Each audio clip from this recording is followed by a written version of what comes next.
Hello, everyone, and welcome back to the Ethics and Equity in the Workplace program brought to you in partnership with the Laidley Centre for Business Ethics and Equity here at McGill. We're so pleased to have all of you here for this final session. But before we get started, let's acknowledge that McGill University is on land which has long served as a site of meeting and exchange amongst Indigenous peoples, including the Haudenosaunee and Anishinaabe nations. We acknowledge and thank the diverse Indigenous peoples whose presence marks this territory on which many of us now gather. So today's session, we'll take a look back at what we've covered in the previous 4 sessions and set you up for success as you complete your evaluations.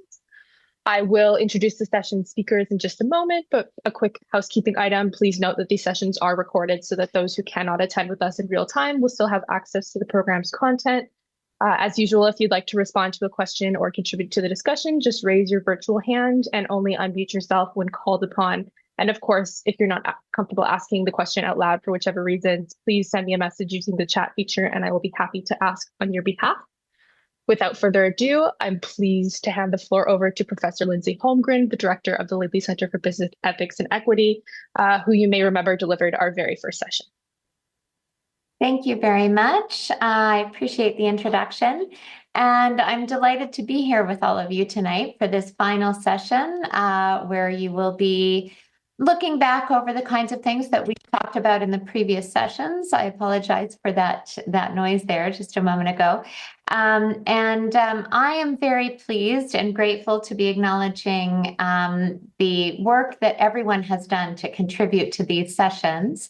That includes Saku Mantere, you heard from H.J. Jung, and you heard from Sanjit, who presented our presentation on sustainability. So we're going to talk about each of those a little bit over the course of the hour that we're together today. But for now, allow me to introduce Tatiana Lamoureux Gauvin.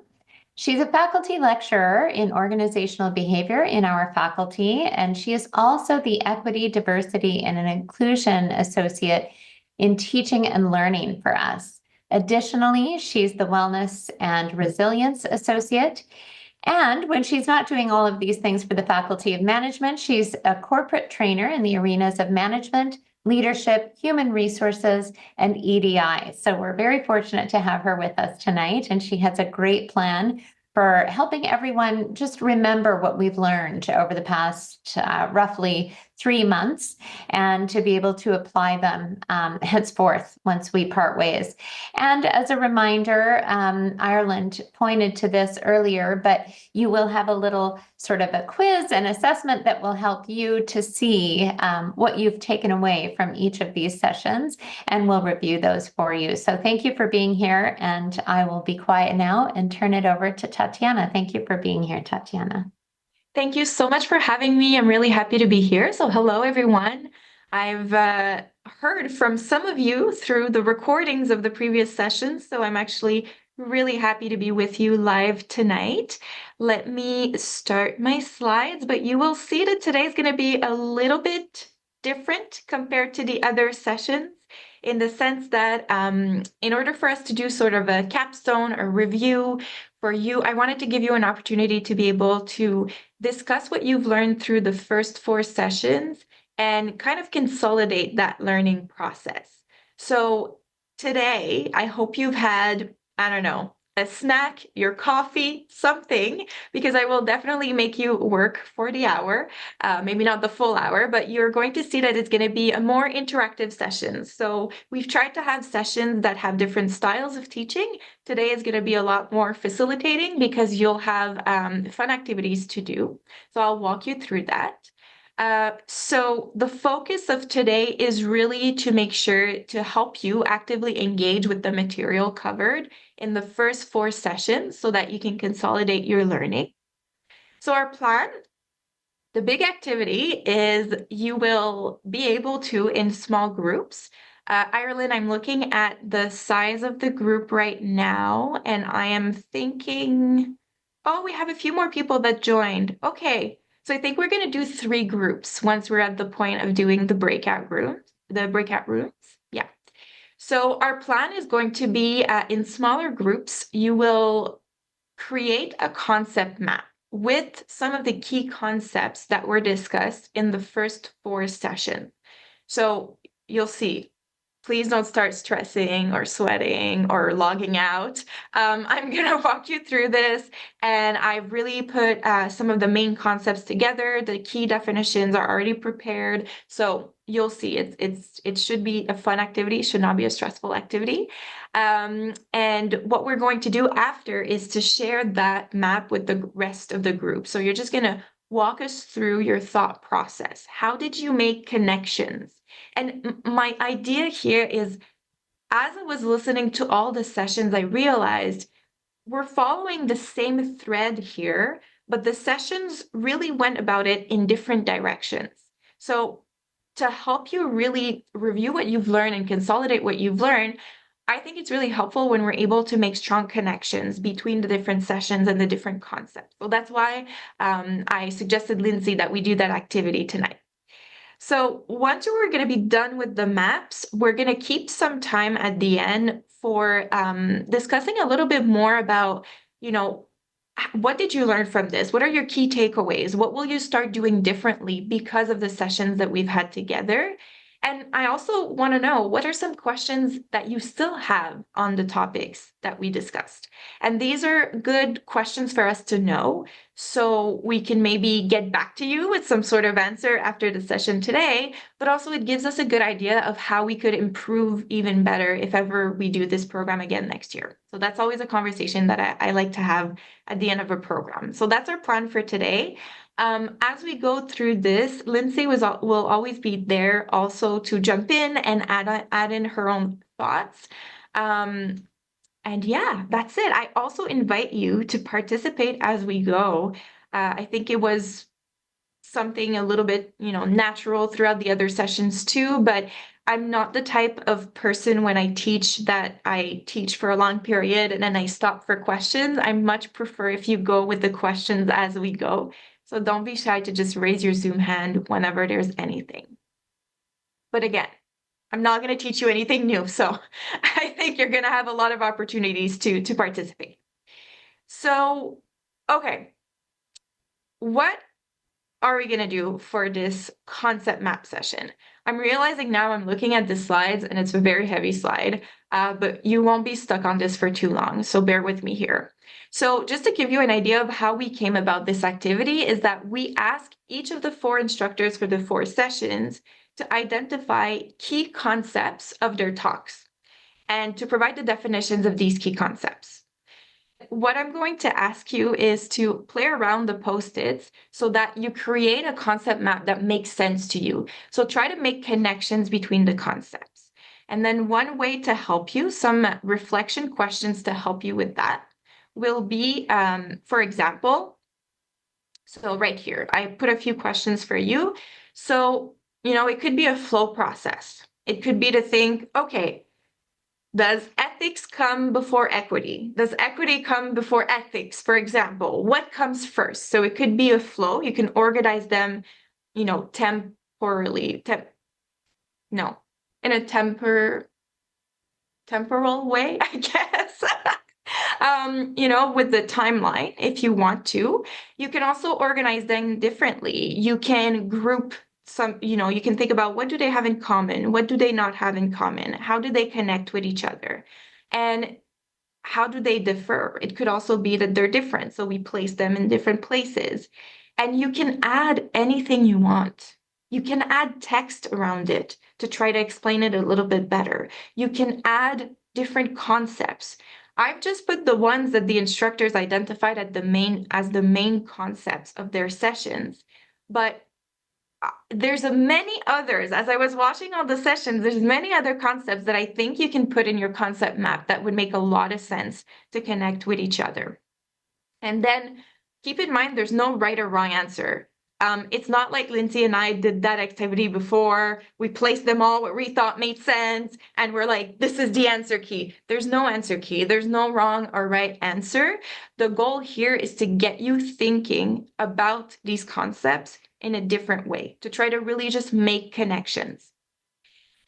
We're going to give you 20 minutes to do that. And one thing that I will mention right away if some of you are anxious about the technological aspect of it, playing with Mural, please know that technically only one person in your team needs to do the moving around. You can just all communicate to each other where you want the post-its and what would make sense. And then one person in your team could be responsible to move it around and to add the arrows and everything. So sometimes that's an easier way to process. If everyone in the team is comfortable with Mural, then you can all, play with it and move things around at the same time. It's meant to be a collaborative tool. Welcome back. Okay, I had so much fun just being a little spy and watching the 3 maps being built on the side. I hope you had fun building that. I could see the microphones were going on, so I guess there were good conversations there. So time goes by very quickly already, so I don't want to waste more of it. What I would do is ask one person per team to share their screen, their map on the screen, their group's map on your screen, and then walk us through briefly your thought process. So it doesn't have to be long, it could be just a minute, just to explain to us a little bit why you've put a concept there and so forth. So we have 3 groups. I would ask room number 1. So it was Helen, Nikita, and Victoria. I don't know which of you was designated to explain your map.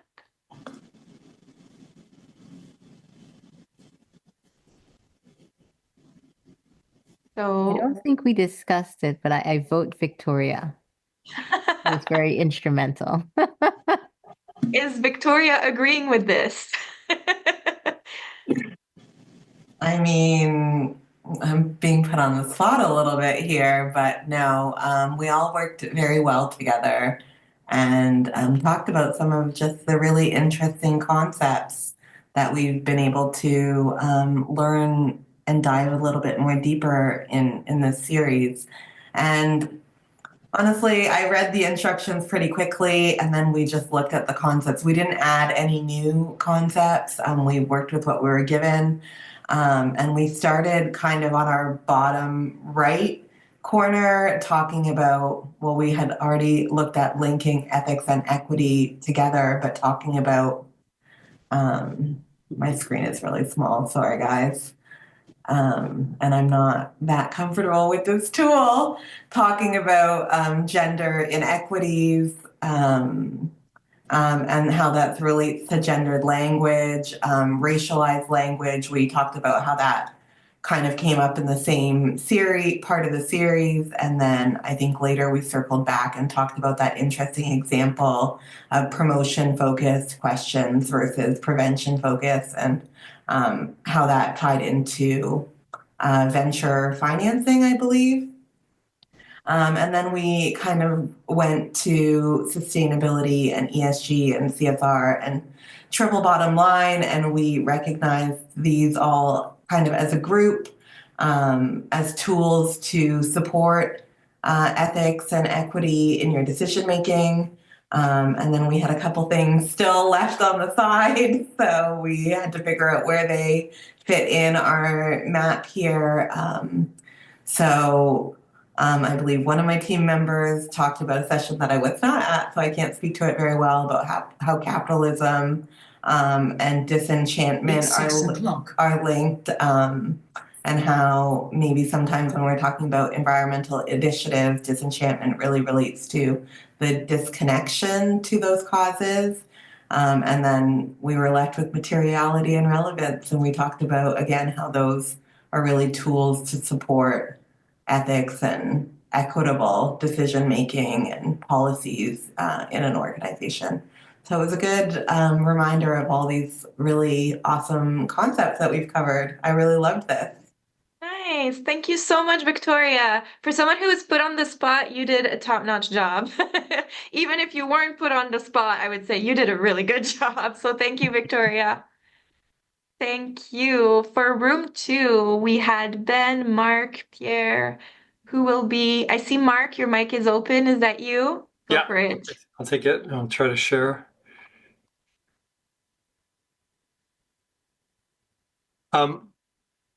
Can everyone hear me? Yep. So, I mean, we didn't have much time at all, so this is called it a first draft. I mean, Ben and I thought the most important thing was ethics. It was kind of the foundation or the center of everything. And so we started that with that in the middle. But there's this constant pull and competition almost between capitalism and ethics. Sometimes they balance off, sometimes one favors the other, but this ongoing battle, let's call it. And then, maintaining a highly ethical approach involves a number of things. And so the rest of the boxes are just kind of linked.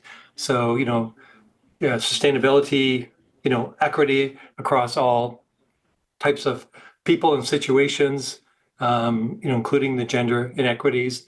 ESG, was kind of related to corporate social responsibility in a certain way. And corporate social responsibility also kind of linked to capitalism to some degree. So 1, 2, 3, 5 key parts of it being ethical in a business with this constant pull and conflict at times between capitalism. Great. Thank you so much. And I forgot to say it before, but what we're going to do is, and by we, I mean I will save all of your maps and we'll forward them to Ireland. So Ireland, I don't know if it's possible to send it to all participants after, but that way you'll have something that stays with you and you'll have also all the definitions and the review on the side as well. Absolutely. Okay, thank you so much. All right, last group, room 3. We had Liz, Natalie, Steve, who will be our spokesperson in group 3? I vote for Liz. Steve? I thought you would be leading it, Steve. Oh my God. I'm not going to put my camera. I'm on tablet, so hopefully you will see.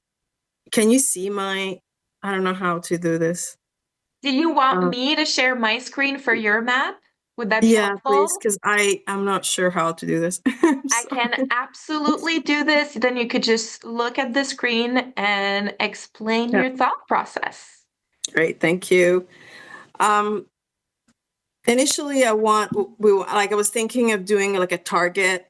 If you play darts or like this, the ethics is a center of what we've learned so far, and then you peel like an onion. The first thing is, you have to talk about, we added morals and equity, and it feeds into capitalism. It's a bit similar to echo what Mark said earlier.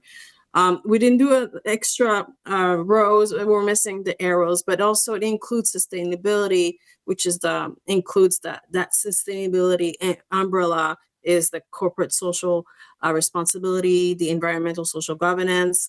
But underneath this, it's all about materiality, third bottom lines, and relevance in terms of that level. And then but ethics is also about people, and you have to, think about the rationalized language and people. It's like the promotion of certain individuals over another, and the prevention of it, and also that leads to gender inequity, and you have to frame your HR and your Ring, but also within a language within your corporation. You have to be mindful of gender languages, because some may reflect, and I'm surprised we haven't talked about learning differences, but we'll see. Like neurodivergent, now it's like everywhere. We've been trained on this.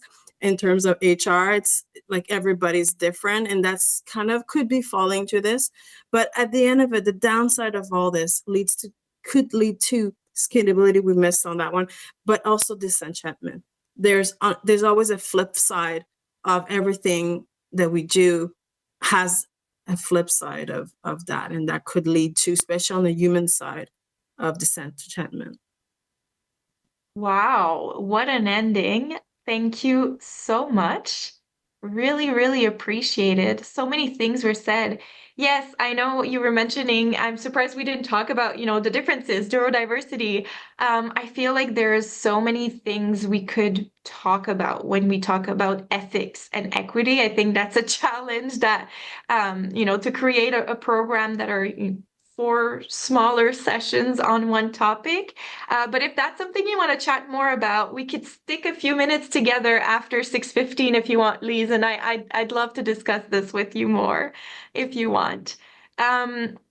So thank you everyone for participating. Like I said, I will save everything as a PDF, the 3 of them, and then we'll share them to you so that you have something that stays with you that you've co-created in your learning process.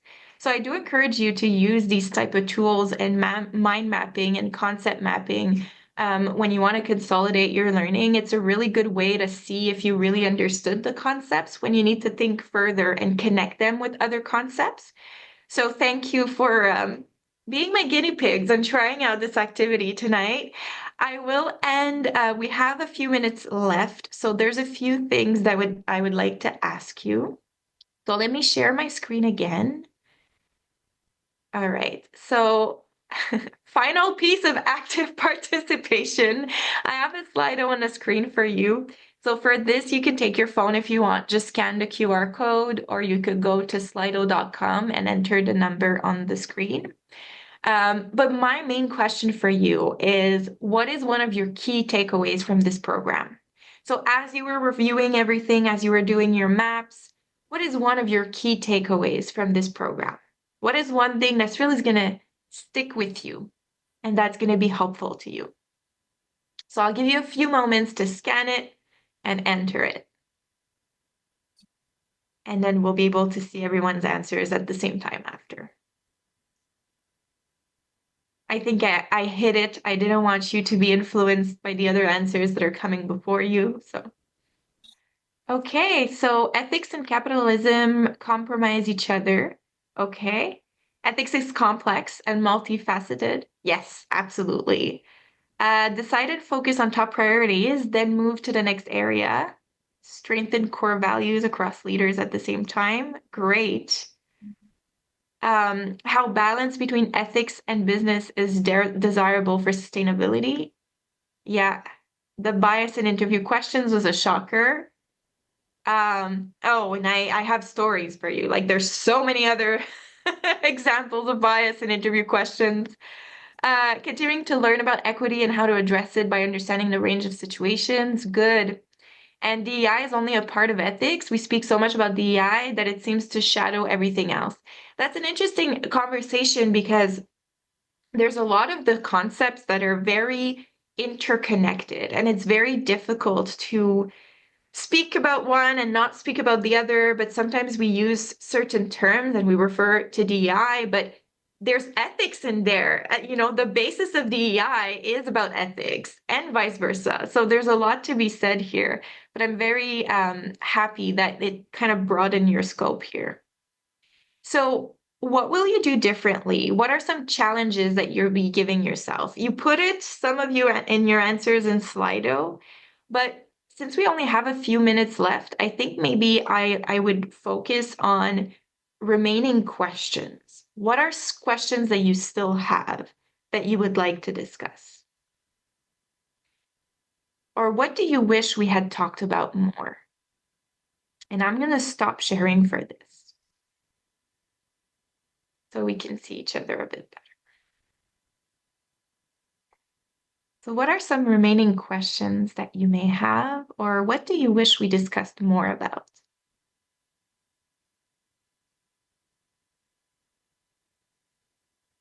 Okay, so I see in the chat, Lise, I'm not expert, but happy to chat with you on diversity and neurodiversity after the session. Okay, perfect. Thanks, Lise. Yeah, we actually had a really great workshop on neurodiversity in the faculty for how to better support our neurodivergent students. That was extremely, extremely insightful. Yeah. Great. So any remaining questions?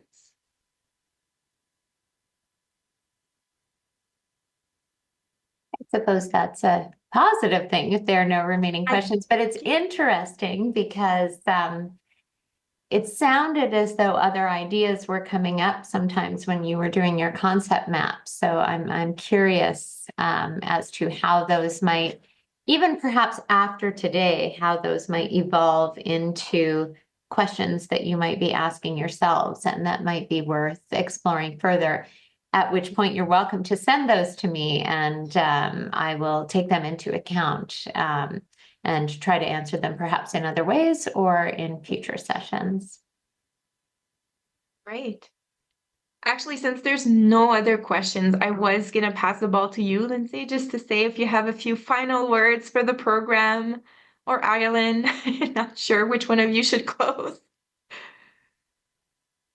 Sure, I'm delighted to close. So I hope that you all have found this beneficial. As you will have noticed, we started out with me sort of trying to give you a broad, sweeping sense of how we think about ethics and equity, both at the Laidley Centre, but also how we think about it broadly from a pedagogical and a research perspective. So when we're doing our own research, we're thinking about how these things overlap. It was interesting to me to see the observation that sometimes you feel like questions of DEI are so dominant in the discourse that they seem to overshadow a number of other ethical concerns. And I can say from my own perspective, I would not say that that's true in the classroom, but I think that in public discourse, in part because, and I wouldn't say that's true in research either, but I think because it's such a hot topic in public discourse, and when I say hot topic,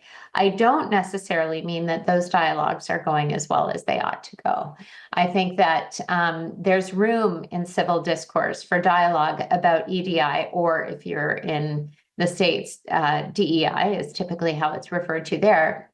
I think there's a lot of room for us to think ethically about how civil discourse ought to be, all of these discussions about EDI ought to be rooted in civil discourse.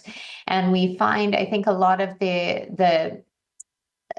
what you're hearing that makes us feel as though it's overwhelming other dialogues is really a product of some polemical responses to those efforts. And from our perspective at McGill, we hope that there are ways that we can continue to advance EDI efforts in the face of some of that potential opposition. And of course, we deem that to be a moral imperative. We think it's as we talked about on the first day, equity is a necessary piece of ethics, right? It's being ethically minded means taking account of a range of perspectives and disadvantages, which may or may not be cognitive in nature. They may range across all kinds of advantages and disadvantages or privileges. So I appreciate you bringing that to our attention as well. And that's something that we will make sure that we account for. We certainly account for it in our teaching, but we will account for that more thoroughly in future sessions, neurodiversity. But I've really appreciated hearing from you, and I also appreciated your active engagement in the sessions. That was really nice to see the questions, and I'm hopeful that as you go through your assessment, which is going to ask you some real questions that will encourage you to think a little deeper about the implications of what you've learned over the sessions. You might even consider reviewing the sessions before you do your assessment, because I think you might find you take more away from the assessment if you review the sessions first, maybe at a higher clip, a higher speed. But we sure have enjoyed having you all here, and the Laidley Centre is always happy to hear from any of you with questions or ideas or ways in which we might bolster what we've provided to you with these sessions. So thank you for being here, and thank you for caring about ethics and equity enough to participate in this. Thank you so much for your, sorry, Ireland, I just want to say thank you on my behalf as well for your participation today. I really appreciate it. Thank you. Great. One note of quick housekeeping before you guys all leave. I will be sharing with you in the coming days the link to this recording, as well as links to past recordings so that you have them all in one place. I will share the slides with you, the murals that you did today, as well as the link to complete your assessments, as well as a short survey, because we want to hear what you liked about this series and what we can improve on so that we can continue to offer the highest quality programming to you guys, our alumni. So thank you all so much, and I hope you have a great evening.